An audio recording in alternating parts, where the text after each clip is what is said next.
Hey traders, Raghee here. Welcome to Charts and Coffee. Happy Wednesday, everybody. Hope everyone's doing great. And let's see, got everyone logging in. Great to see everybody. Yes, good morning. Good morning. All right, so we're in CHOP, and we're in the CHOP within CHOP. And if you checked out the free video at the Simpler Trading YouTube channel, you know two things. One, I've got a webinar tonight at 8 p.m. Super stoked for this one. You know, when you're putting a class together and you're putting a webinar together, you know, you've got the sort of general classic time-tested things that you've always done, and, you know, you're trying to convey them in a way that is applicable to the current market. And I'll tell you what, right now, to be able to talk about not a market that's, you know, in a parabolic uptrend or, you know, moving higher because of central bank policy that's been in place for years, but rather one that's in a little bit of turmoil. It's actually kind of, on one hand, daunting, but awesome, because it's these environments that if you can navigate through, and you can, by the way. So if it's these markets you can navigate through, it's like Hell Week, right? After Hell Week, you know, that's everything else kind of downhill. That's the toughest part. So with that being said, super stoked for the timing on this. And yeah, sometimes the markets just make it perfect in terms of an upcoming class and content, you know, and more interesting, challenging things that we can tackle. So really excited about that. Let's kick it off with some questions here. And the first one is, hey there, Win. What are my thoughts on UNP? Sure. All right, so let's take a look at UNP moving higher. You know, so when you think about UNP, and I'm sure a lot of you have probably, if you haven't, we'll discuss it here real quick, have probably thought about where UNP sits within, well, the very topic of our webinar tonight. Where does it sit within the universe of highly influential, sort of passive investing that's dominated the market increasingly since 2008? Where does it sit within ETFs? And we know this is an IYT name.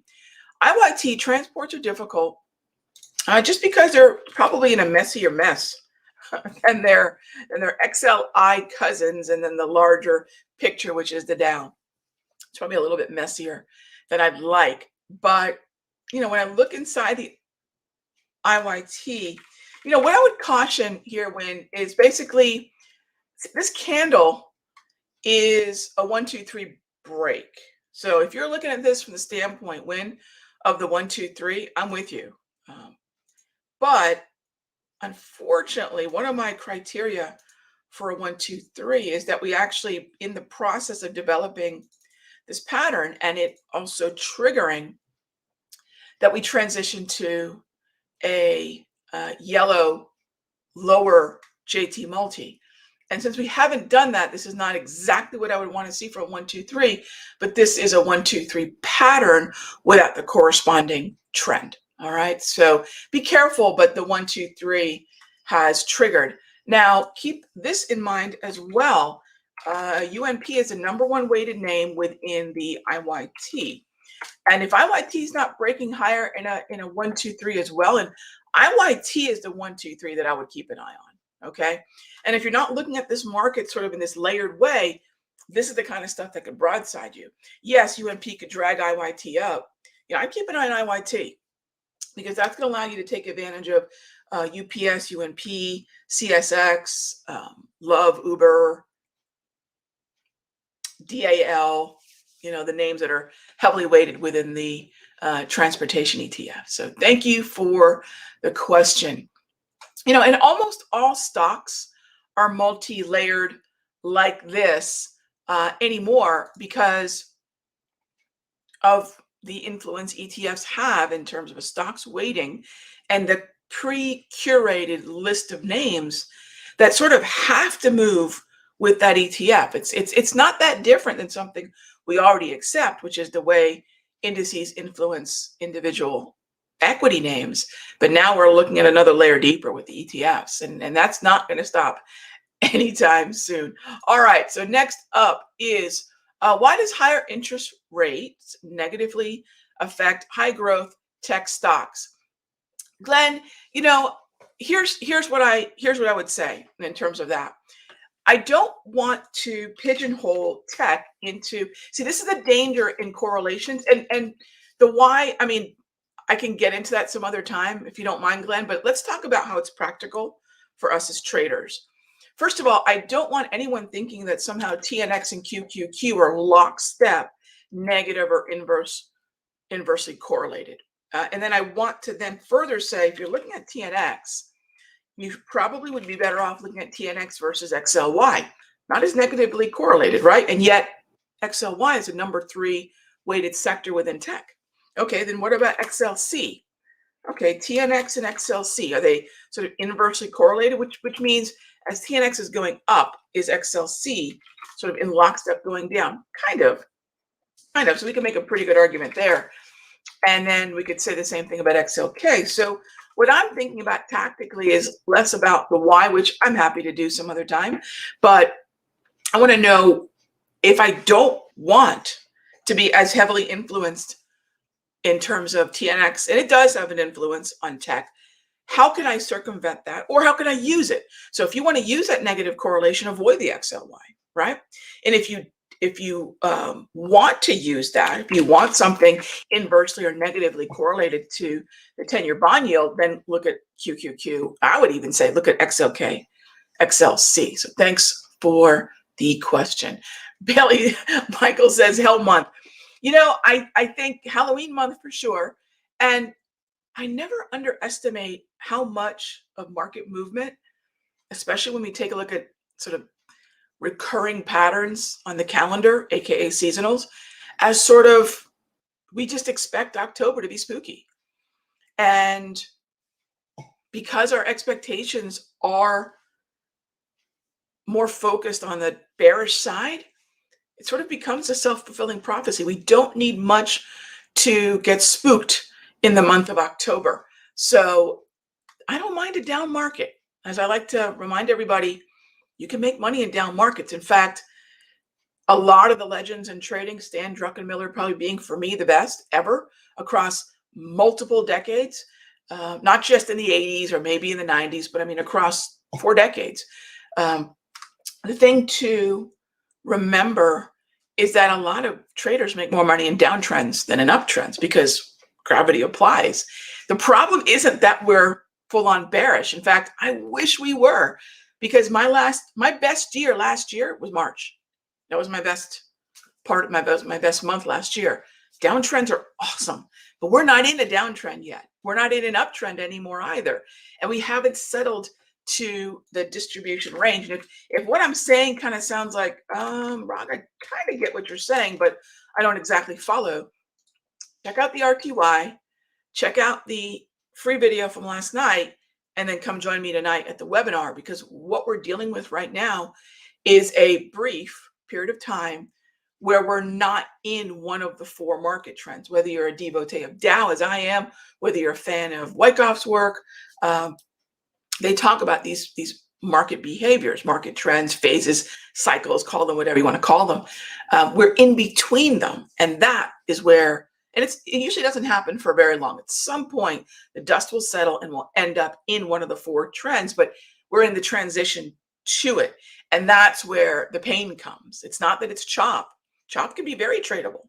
The last 3 entries I had on the RTY were pretty darn good because the chop was defined. We're waiting for that definition. And then you're right, until that settles, it is quite a hell month until that happens. So don't be afraid of chop, but be patient enough for it to develop. And don't be afraid of a downtrend, because you might find, oh, wait a minute, this is my jam. This is where I can do really well. So until you have one, it's hard to know. So don't be scared of the downtrend either. We'll just be cautious and aware of the no trend, which is kind of still where we are. Can I share my experiences with good ADP numbers? Well, I mean, I don't focus on 8:30 a.m. Eastern ADP necessarily as an ideal trading event. What I think is really interesting, Antonio, is that the ADP number is more of a psychological countdown to the here, let's go to the 2-minute chart here. The ADP number is a psychological countdown to non-farm payroll that we have coming up this Friday. I don't look at ADP as significant an 8:30 release as, say, GDP or PCE or CPI initial claims. There are a lot of other more important numbers. However, psychologically, ADP becomes part of this narrative that leads us to non-farm. So I really don't think anything of it. My experience with ADP, good or bad, is that I'll look at it as the market sort of fine-tuning to that Friday non-farm payroll. All right, next up is it a good time to get into the 30-year bond, ZB? So whether you're looking at ZB or TLT, the question is it a good time to get in? Well, when you say get in long, get in short, that's the question. And if you take a look at the structure, we're just starting to flirt with the double red. We're double red south of a very important level, actually south of about 2 important levels, 3 important levels, actually. And with that being said, I would probably leave the 30-year alone for now, maybe focus on the 10, since there might be a little bit more attention on the 10. 10's more shortable. There's no doubt about that. And after a long, probably prolonged period of time with the ZB, the 30-year via TLT as well, was buyable, I'm not as keen on it as I was even just 2 or 3 sessions ago. Okay, but I'll day trade it, and we day traded it yesterday via TLT. So I'm not a big fan of it yet. I'm probably a bigger fan of getting long. I know that sounds crazy, with a longer duration on the 10-year.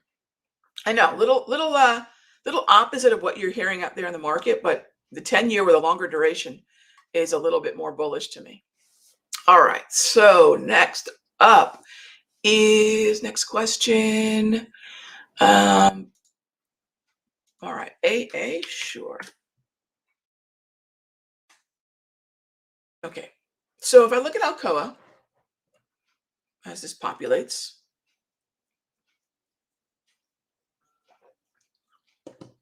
okay, double green, Roland, beautiful. Trading above key support levels, both technical and psychological, love it. Pullback in view. Only downfall for me is today is October. Well, earnings are October 14. Today is October 6. I'm inside the 2-week window. You'll notice that implied volatility inside 2 weeks starts to favor traders who focus on selling premium in front of earnings. I sell premium rarely. If we go into a prolonged distribution market trend, I think I got this question. Trish might have run this by me yesterday. Yeah, it was yesterday. What do we do in CHOP? Can we start looking at diagonals and calendars and condors? Yes, but that's going to go in my portfolio. That's more of an income collecting strategy. I don't really consider it my trading. I really think of it more as a portfolio strategy with a longer duration, patience, and just repetition. Here, in terms of going into earnings, yes, you can collect credit, but I don't go there in my mind first. You could buy pullbacks, but implied volatility is high. I would be flat by earnings. I am almost never in a position through earnings. So what I have here is just I'm running out of time. And if you and I'll say this, Roland, if you're not aware of the 642 window that I look at for earnings, and I know this doesn't help you at this moment, but it will for the next round of earnings. When you see a gorgeous, and you nailed it on the market structure, when you see a really good market structure, but we're creeping closer to earnings, this candle right there, that's your opportunity. And so now I leave AA, I leave Alcoa alone, essentially. Okay, so thank you for the question, Roland. Appreciate that. Next question, Andres asks, when day trading in this environment, which we have been, cool day trading question, are we waiting until 10 a.m. to take any positions on the indices and futures? So yeah, let's talk about the way in which, I hear your question, Let's talk about the way in which we deal with the aggressive window for day trading. So the bell's going to ring at 9:30. From 9:30 to 10, right? The bell rings. Oh my gosh, volatility, volume, intensity, attention. In that period from 9:30 to 10, we have what's known as the clearing period. And in that clearing period, we have the range that is set. And it's tough to engage the market while that range is being set because we're kind of in the midst of the volatility. It's kind of a mosh pit of activity, not a lot of clarity. So I would consider anything you do before 10 to be aggro. So do I wait? No, I recommend, I don't wait, nor do I necessarily wait to put out day trading alerts. Yesterday, when I was in the futures room, we took a short in the NAS right off the bat, had a quick little win, tried to short again, because look, Facebook, you're on Capitol Hill, the whistleblower was anyway. Tech was under, duress. So I thought, all right, well, if this is going to be one of those days where we sell off, let me try a low risk V-score HPMR setup below 14,600 on the NAS. Worked the first time to the target, second time, stopped me out. One for two, I could live with that. It was barely, but it was a net win. Then the first signal and this is all before 10 a.m. Then the first signal we got in the S&P, and you know what? I think I have the notes here from yesterday. So if y'all have never day traded with me, look, alerts on day trading, I'm not going to be able to send out alerts, and I don't want anybody thinking that this thing, giving you an alert, is necessarily going to be enough timing to be entering, understanding risk, protecting the upside, protecting your downside while focusing. I mean, it's just very difficult from a phone. So what we do is we put the notes, and you can see here, put the aggro short in at 9:36 a.m. 4 minutes later, we put the aggro buy. Now, why is it aggro? Why is it aggressive? Because of the time of day. And we ended up getting that long in the ES. So 2 shorts in the NQ, 1 long in the ES, all before 10 o'clock. So that was it. And then by the time we got to 10 a.m., the NASDAQ had breached its high, and we're looking for a breach retreat. So this is the way I document for myself to go back and study what I could have done better and what I did well. And then everyone else gets the benefit from basically my, micro blogging what I'm doing. So do I wait for 10? For breach retreats? Sure. For brand new traders, I think that would be recommended. But once you understand what I do as far as day trading, then I'd say, no, as long as you understand the risk inherent with the clearing, and this, by the way in which the day trading bookends with my upcoming class on the 16th, day trading is going to give you the best type of understanding of order execution. Day trading is also going to give you an understanding that between 9:30 and 10, I rarely will execute a stop. Sometimes we'll have terrific entries during that clearing period. So, to look at the market through a day trader's understanding of that minutia of order flow, it's going to benefit every type of trading you do. And then when I start talking about longer term trading, daily time frame trading, like I'm going to be doing with my next class, bring what you know in terms of the tools that you're using. You're going to notice the same charts are on the screen. Bring what you know about order flow, because it all does dovetail really nicely, and I think it makes you a more complete trader to understand the day trading nuance. So terrific question, Andres. And I do not advocate that for new traders, but for experienced traders, yeah, you can trade before 10, sure.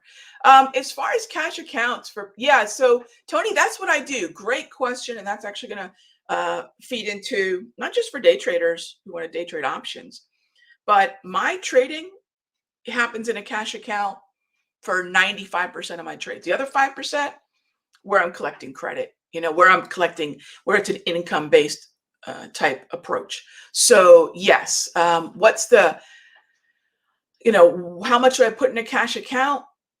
What's a minimum? Look, I would say, what are you comfortable risking? So 2 questions to answer. We'll talk about position sizing in the class, but here's a little bit of a sort of what you can start thinking about how much you comfortable risking per trade and how many trades on average do you have on. Once you can answer those questions, we can just work the math forward and say, okay, this is how much you need in your account, or you've got to risk less per trade or put on fewer positions. So when you start with those two questions, logically you'll map forward to what your account size should be to best allow you to trade the way you want to trade. All right. Okay, gang, have a great one. I will see you tomorrow, same time, same station. See you tonight, actually, before I see you tomorrow. Be good to each other.